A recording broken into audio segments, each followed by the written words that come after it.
pessoal, tudo bem com vocês? Eu sou a professora Larissa Mesquita, sou professora de Geografia e estou aqui hoje para anunciar uma videoaula muito bacana. Nós vamos falar sobre a demografia da Europa, isso mesmo, sobre população do continente europeu. Olha só, eu tenho certeza que você compreende, né, que a população europeia é uma população que apresenta uma dinâmica histórica incrível. Né? Porque são comunidades que estão ali habitando aquele território há milhares de anos. Imagine a quantidade de povos, de civilizações, de reinos que já surgiram na Europa. E é lógico que todo esse traçado histórico, ele gera, né, consequências para os dias de hoje. Então estudar a demografia da Europa, falar sobre a população europeia, é sempre muito bom. Porque para a geografia ela se apresenta como uma população muito dinâmica, tá certo? Vou começar aqui te apresentando alguns dados importantes de 2021. Segundo a ONU, o continente europeu tem hoje 750 milhões de habitantes, com uma densidade demográfica ou população relativa de 72 habitantes por quilômetro quadrado.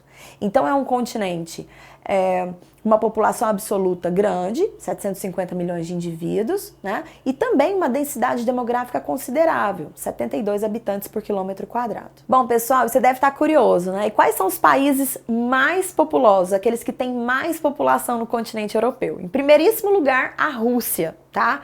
Lembrando que a Rússia é um país que está nos dois continentes, na Europa e na Ásia. Então, se considerarmos a Rússia como um país europeu, ela aí é o país com maior volume de indivíduos, certo? São 146 milhões de pessoas. Em segundo lugar vem a Turquia, também um país localizado em dois continentes. A Turquia tem a parte europeia e a parte asiática.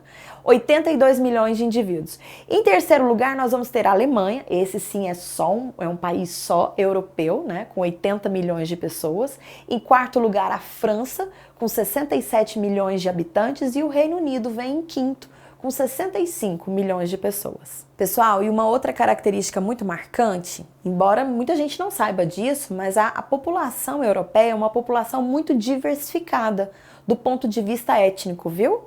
Então, são muitos troncos étnicos ali reunidos para formar uma população altamente diversificada. Os principais grupos étnicos são os germânicos, os latinos, os eslavos, os escandinavos e os anglo-saxões.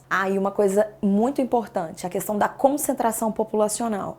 É natural, né? Não é só uma questão da Europa, mas de todos os continentes do mundo, que a população não se distribua de forma uniforme pelo território. Então lá na Europa, a concentração populacional, ela se dá nas áreas mais planas, ao longo das margens dos maiores rios, isso historicamente, né? Então as planícies centrais do continente europeu são as áreas que reúnem o maior volume de indivíduos. E lembrando, né, que por conta do relevo, do clima, as regiões mais frias e montanhosas são as que configuram como vazios demográficos no continente. Bom, em relação à dinâmica demográfica, o que nós podemos pontuar aqui sobre aspectos atuais mais relevantes? Primeiro ponto que eu queria levantar com vocês, gente, diz respeito às migrações. A população europeia é uma população que migra e recebe imigrantes ao longo de toda a sua história. Então nós vamos observar, por exemplo, se a gente pensar aí nas grandes navegações, né, lá em meados ali no século XV. Então essas grandes navegações, elas foram o início de um processo em que os europeus vão levar indivíduos da Europa para praticamente todos os continentes onde as colonizações ocorreram. Então houve uma grande onda de emigração europeia ao longo de vários séculos. Imagine, povoar o continente americano, a Oceania, partes da África, partes da Ásia. Isso, além de demandar muito tempo, né, também é necessário um grande volume de indivíduos. Então a Europa povoou o mundo por muitos séculos, enviou indivíduos para vários lugares. No século XX, essa condição vai mudar um pouco. Especialmente a partir da Segunda Guerra Mundial, quando os países europeus eles vão se firmar como países desenvolvidos, como países ricos, eles passam a ser áreas de atração populacional. Agora, indivíduos da África, da Ásia, da América, das antigas colônias europeias vão buscar a Europa como região para se estabelecerem, né? Hoje, o quadro migratório é esse: a Europa mais recebe indivíduos do que envia para o mundo. E outra coisa, a migração interna na Europa também é intensa. Então, muitos indivíduos saem de países europeus e rumam para países europeus. Especialmente se nós considerarmos que há uma grande diferença econômica, ainda muito latente, né, entre a chamada Europa Ocidental, aquela constituída por países capitalistas, e a Europa Oriental, aquela que foi constituída por países socialistas durante a Guerra Fria. Nesse caso, nós vamos ver dois grupos distintos de países em relação ao desenvolvimento econômico. Tá certo que hoje todos eles seguem o capitalismo, fato. Mas os traços, né, dessa Guerra Fria no continente deixou algumas marcas. Então é muito comum e é muito intenso o volume de indivíduos que saem da chamada Europa Oriental, da antiga Europa Oriental, e marcham aí, buscam condições melhores de vida nos países da Europa Ocidental. Trocando em miúdos, queridos, as pessoas migram dentro da Europa, saindo dos países mais pobres, se direcionando aos países mais ricos. E o resultado de tudo isso é uma xenofobia muito intensa, tá? A Europa é o continente da xenofobia. E só para recordar, o que é xenofobia? É esse sentimento de aversão a tudo que é estrangeiro, à pessoa, aos costumes, à comida, à língua, né, do estrangeiro. E é por isso que os países europeus também são os que mais desenvolvem políticas tentando conter o nível migratório. São países que precisam de imigrantes, eu já vou falar disso, mas que ao mesmo tempo governos desenvolvem políticas para tentar dificultar a entrada dos imigrantes cada vez mais.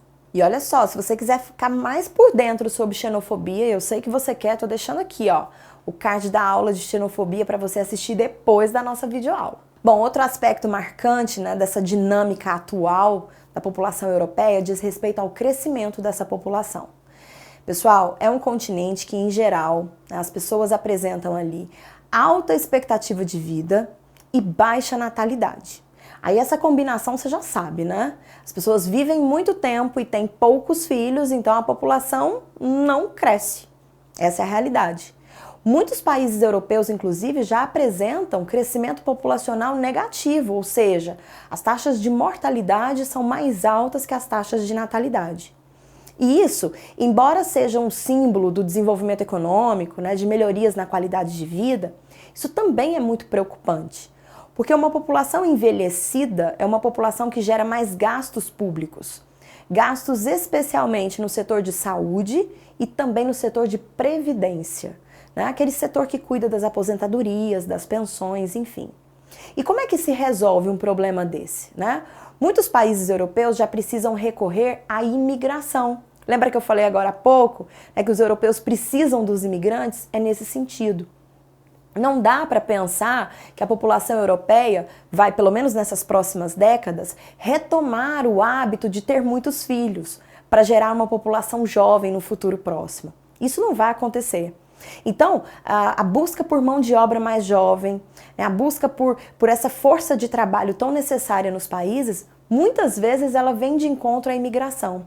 Países europeus hoje abrem suas portas no sentido de receber esses imigrantes, mas veja bem, imigrantes bem classificados, imigrantes que são assim bem criteriosamente separados. Aquele indivíduo com mão de obra qualificada, aquele indivíduo que pode oferecer vantagens econômicas aos países, eles são sempre bem-vindos na Europa. Bom, queridos, e um terceiro aspecto muito importante aqui nessa dinâmica atual da população europeia diz respeito à urbanização. Como o continente é o berço da primeira, da segunda, da terceira revolução industrial, né? Passou aí por todas as etapas do processo de industrialização, esses países, portanto, apresentam industrialização clássica. E por isso a urbanização é muito antiga. Pra você ter uma noção, cerca de 90% da população europeia vive em cidades. E na Europa nós vamos encontrar todos os tipos de categorias urbanas. Das megacidades, né, cidades que têm mais de 10 milhões de pessoas, às cidades globais, que são os vetores da globalização no mundo, tem de tudo na Europa. Então, pessoal, espero que vocês tenham gostado desse nosso encontro. E antes de me despedir, já quero aqui fazer outros convites para vocês. Curta o vídeo, compartilhe com seus amigos, acesse os links aqui na descrição e acesse também as redes sociais do Brasil Escola. Tá assim, ó, de conteúdo bacana te esperando. Tchau, tchau!